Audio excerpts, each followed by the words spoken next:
መጽሐፈ ምሳሌ ምዕራፍ 15 ላይክ በማድረግ ጀምሩት። የለዘበች ምላስ ቁጣን ትመልሳለች፣ ሸካራ ምላስ ግን ቁጣን ታስነሳለች። የጠቢባን ምላስ ዕውቀትን ያሳምራል፣ የሰነፎች አፍ ግን ስንፍናን ያፈልቃል። የእግዚአብሔር ዓይኖች በስፍራ ሁሉ ናቸው፣ ክፉዎችንና ደጎችን ይመለከታሉ። ፈዋሽ ምላስ የሕይወት ዛፍ ነው፣ የጠማማ ምላስ ግን ነፍስን ይሰብራል። ሰነፍ የአባቱን ተግሣጽ ይንቃል፣ ዘለፋን የሚቀበል ግን አእምሮው የበዛ ነው። በጻድቅ ሰው ቤት ብዙ ኃይል አለ፣ የኃጥእ ሰው መዝገብ ግን ሁከት ነው። የጠቢባን ከንፈር ዕውቀትን ትዘራለች፣ የሰነፎች ልብ ግን እንዲህ አይደለም። የኃጥአን መሥዋዕት በእግዚአብሔር ዘንድ አስጸያፊ ነው፣ የቅኖች ጸሎት ግን በእርሱ ዘንድ የተወደደ ነው። የኃጥአን መንገድ በእግዚአብሔር ዘንድ አስጸያፊ ነው፣ እርሱ ግን ጽድቅን የሚከተል ይወዳል። ክፉ መቅሰፍትን መንገድን በተወ ሰው ላይ ይመጣል፣ ዘለፋን የሚጠላ ይሞታል።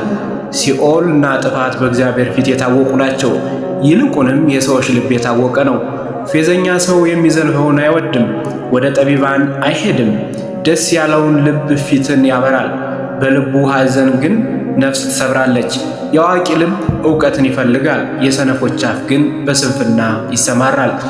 ልቡ የሚያዝን ሰው ዘመኑ ሁሉ የከፋች ናት፣ የልብ ደስታ ግን ሁልጊዜም እንደ ግብዣ ነው።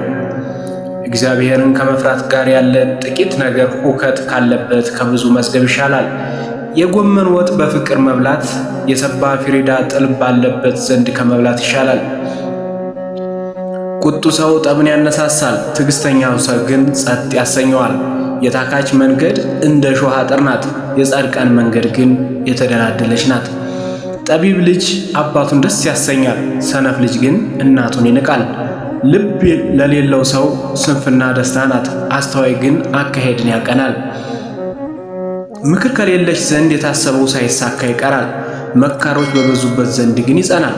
ሰው ባፉ መልስ ደስ ይለዋል፣ ቃልም በጊዜው ምንኛ መልካም ነው። በታች ካለው ከሲኦል ያመልጥ ዘንድ የሕይወት መንገድ አስተዋይ ሰው ወደ ላይ ይወስደዋል። እግዚአብሔር የትዕቢተኞችን ቤት ይነቅላል፣ የባልቴቶችን ዳርቻ ግን ያጸናል። የበደለኛ ሐሳብ በእግዚአብሔር ዘንድ አስጸያፊ ናት፣ ያማረ ቃል ግን ጥሩ ነው። ትርፍ ለማግኘት የሚሳሳ ሰው የራሱን ቤት ያውካል፣ መማለጃ የሚጠላ ግን በሕይወት ይኖራል። የጻድቅ ልብ መልሱን ያስባል፣ የኃጥአን አፍ ግን ክፋትን ያፈልቃል። እግዚአብሔር ከኃጥአን ይርቃል፣ የጻድቃንን ጸሎት ግን ይሰማል። የዓይን ብርሃን ልብን ደስ ያሰኛል፣ መልካም ወሬም አጥንትን ያለመልማል። የሕይወትን ተግሣጽ የሚሰማ ጆሮ በጠቢባን መካከል ይኖራል። ተግሣጽን ቸል የሚል የራሱን ነፍስ ይንቃል፣ ዘለፋን የሚሰማ ግን አእምሮ ያገኛል። እግዚአብሔርን መፍራት የጥበብ ትምህርት ነው፣ ትሕትናም ክብረትም ትቀድማለች። የዛሬው ክፍል በዚህ ተጠናቋል። በቀጣይ ክፍል እስከምንገናኝ ድረስ ቸር ቆዩልኝ።